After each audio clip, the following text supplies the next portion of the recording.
नमस्कार दोस्तों, स्वागत है आपका आज के मुख्य समाचार में, जिसमें सबसे पहली और बड़ी खबर में जिक्र बिहार का। लालू यादव के पटना लौटते ही पलट जाएगी बिहार की सत्ता सियासत।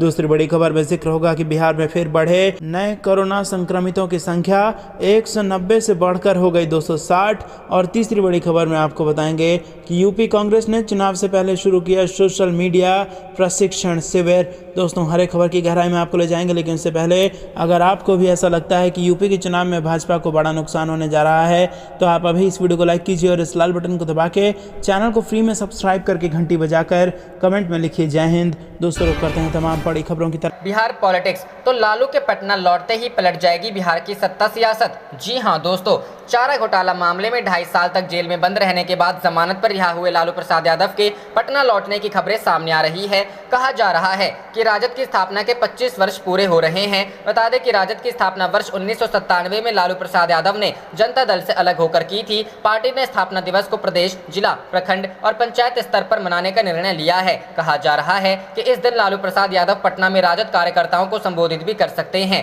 हालांकि सबकी नजर उनके संबोधन से अधिक उनके उस सियासी दांवपेच पर रहेगी जो बिहार की सियासत का सत्ता समीकरण उलट पलट कर सकता है। कुशल राजनीतिज्ञ के तौर पर लालू प्रसाद यादव को भी मालूम है कि बिहार एनडीए की सरकार में कमजोर कड़ी के तौर पर जीतन राम मांझी की हिंदुस्तानी अवाम मोर्चा और मुकेश सहनी की विकासशील इंसान पार्टी भी शामिल हैं। इन दोनों के दलों के 4-4 विधायक हैं और इनके पाला बदलने की सूरत में बिहार में बड़ा फेरबदल हो सकता है। यही वजह है कि लालू यादव ने इन दोनों ही नेताओं से हाल ही में फोन पर बात की थी, जिससे बिहार की सियासत में उथल पुथल की अटकलें लगाई जाने लगी थी। गौरतलब है कि लालू यादव फिलहाल अपनी बेटी मीसा भारती के दिल्ली आवास में स्वास्थ्य लाभ ले रहे हैं। सूत्र बताते हैं कि लालू प्रसाद यादव दिल्ली से ही बिहार में सत्ता परिवर्तन का खेल भी खेल रहे हैं। हालांकि हकीकत यही है कि मांझी और सहनी दोनों ही फोन पर बात होने की स्वीकारोक्ति की पर एनडीए में बिखराव की कयासबाजियों को सिरे से खारिज भी कर दिया है। वहीं सत्तारूढ़ खेमे की ओर से लालू के पटना आने को लेकर जिस तरह की प्रतिक्रियाएं सामने आ रही है, इससे सहज ही अंदाजा लगाया जा सकता है कि लालू कितना बड़ा खेल कर सकते। रुख करते हैं अगली खबर की तरफ। बिहार में फिर बढ़ी नए कोरोना संक्रमितों की संख्या, 190 से बढ़कर हो गई 260। जी हां दोस्तों, राज्य में एक बार फिर से नए कोरोना संक्रमितों की संख्या में वृद्धि दर्ज की गई है। सोमवार को राज्य में सर्वाधिक कम संख्या में 185 नए संक्रमित पाए गए थे। इसकी तुलना में मंगलवार को नए संक्रमितों की संख्या में वृद्धि होकर 190 हो गई। इधर बुधवार को राज्य में नए कोरोना संक्रमितों की संख्या बढ़कर 260 हो गई है। साथ ही मंगलवार को राज्य के 31 जिले कोरोना संक्रमण से प्रभावित थे, जिसकी संख्या बुधवार को बढ़कर 36 जिला हो गया।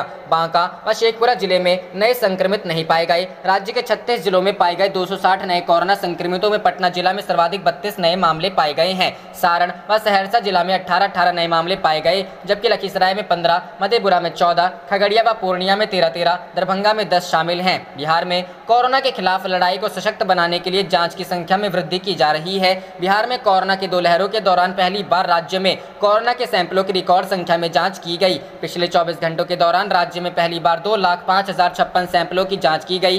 कोरोना महामारी के दौरान पहली बार इतनी रिकॉर्ड संख्या में मरीजों के सैंपल लिए गए और जांच की गई। अभी तक करीब 1,65,000 सैंपलों की सर्वाधिक जांच की गई थी। रुख करते हैं अगली खबर के। चुनाव से पहले शुरू किया सोशल मीडिया प्रशिक्षण शिविर। जी हां दोस्तों, उत्तर प्रदेश में कांग्रेस गुरुवार से अपने नेताओं और कार्यकर्ताओं के लिए सोशल मीडिया को हैंडल करने पर केंद्रित प्रशिक्षण शिविर आयोजित करेगी। प्रशिक्षण सत्र सोशल मीडिया में क्या करें और क्या ना करें पर केंद्रित होगा और कांग्रेसियों को यह सिखाएंगे कि प्रतिद्वंदी राजनीतिक दलों के गलत कामों के बारे में जानकारी कैसे फैलाई जाए। यूपीसीसी अध्यक्ष अजय कुमार लल्लू ने कहा, उत्तर प्रदेश कांग्रेस कमेटी अपने नेताओं और कार्यकर्ताओं को प्रशिक्षित करने के लिए एक विशेष प्रशिक्षण शिविर आयोजित करने जा रही है। कांग्रेस अपने 8 में से 7 जोन में 1 जुलाई से 8 जुलाई तक 2 दिवसीय प्रशिक्षण शिविर आयोजित करेगी। इसमें प्रत्येक जोन के प्रदेश उपाध्यक्ष, प्रदेश महासचिव, राज्य सचिव, जिलाध्यक्षों, नगर अध्यक्षों और उस जोन में जुड़े सभी जिलों के प्रखंड अध्यक्षों को प्रशिक्षण दिया जाएगा। उन्होंने कहा, यह प्रशिक्षण शिविर पहले इलाहाबाद अंचल में 1 से 2 जुलाई तक और फिर सुल्तानपुर में 2 से 3 जुलाई तक, लखनऊ में 3 से 4 जुलाई तक, मथुरा में 4 से 5 जुलाई तक, झांसी में 5 से 6 जुलाई तक आयोजित किए जाएंगे। गाजियाबाद में 6 से 7 जुलाई तक और फिर अंत में 7 से 8 जुलाई तक बरेली में आयोजित किया जाएगा। उन्होंने कहा कि अगले साल की शुरुआत में होने वाले यूपी विधानसभा चुनाव के लिए पार्टी की तैयारी का एक हिस्सा है। कांग्रेस महासचिव और यूपी प्रभारी प्रियंका गांधी वाड्रा वर्चुअली पार्टी नेताओं के साथ बैठकें कर रही है और पार्टी कार्यक्रमों के लिए निर्देश दे रही है। रुख करते हैं अगली खबर की तरफ। अखिलेश बोले, पंचायत चुनावों में सीएम योगी ने की धांधली, विधानसभा चुनाव में 350 सीट जीतकर देंगे जवाब। जी हां दोस्तों, समाजवादी पार्टी के अध्यक्ष अखिलेश यादव ने उत्तर प्रदेश में सत्तारूढ़ बीजेपी पर जिला पंचायत अध्यक्षों के चुनाव में धांधली का आरोप लगाया है। उन्होंने सोमवार को दावा किया कि अगले विधानसभा चुनाव में सपा 350 सीट जीतेगी। अखिलेश ने यहाँ एक बयान में आरोप लगाया कि मुख्यमंत्री योगी आदित्यनाथ ने सत्ता के दंभ में जिला पंचायत अध्यक्षों के चुनाव में धांधली करने में हद कर दी है। उनके अलोकतांत्रिक आचरण से संवैधानिक संस्थाओं के लिए भी खतरा पैदा हो गया है। सपा अध्यक्ष ने कहा, जिला पंचायत सदस्यों के चुनाव में अपनी हार को जबरन छलकपट से जीत में बदलकर मुख्यमंत्री योगी और बीजेपी फौरी तौर पर भले ही अपनी वाहवाही कर ले, मगर अगले साल के शुरू में प्रदेश में होने वाले विधानसभा चुनाव में उन्हें मुंह की खानी पड़ेगी। सपा आगामी चुनाव में विधानसभा की 350 सीट जीत कर आएगी और बीजेपी चंद सीटों पर सिमटकर विपक्ष में बैठने को मजबूर होगी। उन्होंने आरोप लगाया कि प्रदेश में जगह जगह बीजेपी नेताओं ने प्रशासन के सहयोग से जनादेश का अपहरण करते हुए समाजवादी पार्टी के प्रत्याशियों और प्रस्तावकों को बलपूर्वक नामांकन करने से रोका। सपा अध्यक्ष ने कहा कि दुख इस बात का है कि चुनाव प्रक्रिया को बाधित करने वालों पर अधिकारी अंकुश लगाने के बजाय मूक दर्शक बने रहे। निर्वाचन आयोग भी असहाय बना रहा और राजभवन ने भी मौन धारण कर रखा है। उत्तर प्रदेश के पूर्व मुख्यमंत्री ने आरोप लगाया कि जनता की अदालत की तिरस्कृत बीजेपी ने बलरामपुर में जबरन अपनी जीत दर्ज कराने के लिए समाजवादी पार्टी के प्रत्याशी को नजरबंद कर नामांकन पत्र छीन लिया और लोकतंत्र का गला घोटते हुए ललितपुर में भी जिला पंचायत अध्यक्ष पद के लिए समाजवादी पार्टी के प्रत्याशी को नामांकन नहीं करने दिया गया। यादव ने गोरखपुर, झांसी, बस्ती, गाजियाबाद और बरेली समेत कई जिलों में बीजेपी नेताओं की ओर से प्रशासन की मदद से सपा के जिला पंचायत अध्यक्ष पद के उम्मीदवारों को नामांकन करने के जबरन रोकने और जानबूझकर पर्चा खारिज कराने के आरोप भी लगा। रुख करते हैं अगली खबर की तरफ। केंद्र के झूठ का पर्दाफाश, ओवैसी ने मोदी सरकार को घेरा, कहा 213 करोड़ से 135 करोड़ रह गए टीके। जी हां दोस्तों, एआईएमआईएम प्रमुख असदुद्दीन ओवैसी ने टीकाकरण नीति को लेकर रविवार को केंद्र को आड़े हाथों लिया। उन्होंने कहा कि केंद्र सरकार पर कोरोना टीकाकरण के बारे में लोगों को गुमराह करने का आरोप लगाया। साथ ही कहा कि केंद्र के झूठ का पर्दाफाश हो गया। बता दें कि केंद्र सरकार ने सुप्रीम कोर्ट में कहा है कि वह अगस्त 2021 तक 135 करोड़ वैक्सीन डोज की व्यवस्था करेगी, जिसके मद्देनजर ओवैसी ने केंद्र सरकार पर निशाना साधा। उन्होंने कहा कि प्रधानमंत्री नरेंद्र मोदी के नेतृत्व वाली सरकार देश को गलत जानकारी दे रही है। सरकार द्वारा दिए गए बयान झूठे हैं। रुख करते हैं अगली खबर की तरफ। सरकार की घेराबंदी, तेल की बढ़ती कीमतों को कांग्रेस बनाएगी चुनावी मुद्दा, प्रियंका के तीखे तेवर। जी हां दोस्तों, लगातार बढ़ रही पेट्रोल डीजल की कीमतों पर कांग्रेस ने अब सरकार को घेरना शुरू किया है। कांग्रेस की योजना है कि 5 राज्यों के आगामी विधानसभा चुनावों में तेल की बेतहाशा कीमतों पर केंद्र सरकार को घेरा जाए, इसकी पूरी भूमिका बनने लगी है। पार्टी महासचिव प्रियंका गांधी ने कई बिंदुओं पर केंद्र सरकार से सवाल किए हैं। कांग्रेस नेताओं का कहना है कि बढ़ती हुई पेट्रोल और डीजल की कीमतें लोगों की कमर तोड़ रही है, इसलिए इस मुद्दे पर केंद्र सरकार को कटघरे में खड़ा कर सवाल तो पूछना ही चाहिए। आगामी 5 राज्यों में होने वाले विधानसभा चुनाव को लेकर कांग्रेस ने रणनीति बनानी शुरू कर दी है। कांग्रेस के नेताओं का कहना है कि केंद्र सरकार न सिर्फ कोरोना बल्कि देश में बढ़ती हुई महंगाई और खास तौर पर डीजल और पेट्रोल की कीमतों पर लगाम लगाने में फेल रही है। बीते कुछ दिनों में पेट्रोल और डीजल की बढ़ रही कीमतें निश्चित तौर पर लोगों को परेशान कर रही है। कांग्रेस नेताओं का कहना है कि केंद्र सरकार इस दिशा में कोई ठोस कदम नहीं उठा पा रही है। यही वजह है कि अंतर्राष्ट्रीय बाजार में कच्चे तेल की कीमतें कम होने के बाद भी पेट्रोल और डीजल की कीमतों में लगातार इजाफा हो रहा है। कई राज्यों में तो पेट्रोल 100 रुपए लीटर से भी ज्यादा महंगा बिक रहा है। कांग्रेस ने बढ़े हुए डीजल और पेट्रोल की कीमतों का विरोध करने के लिए योजनाबद्ध तरीके से तैयारियां की है। खासतौर से जिन राज्यों में चुनाव होना है और भाजपा शासित सरकारें हैं, वहां पर इसके विरोध करने के लिए प्रदेश कांग्रेस कमेटी को सूचित किया जा चुका है।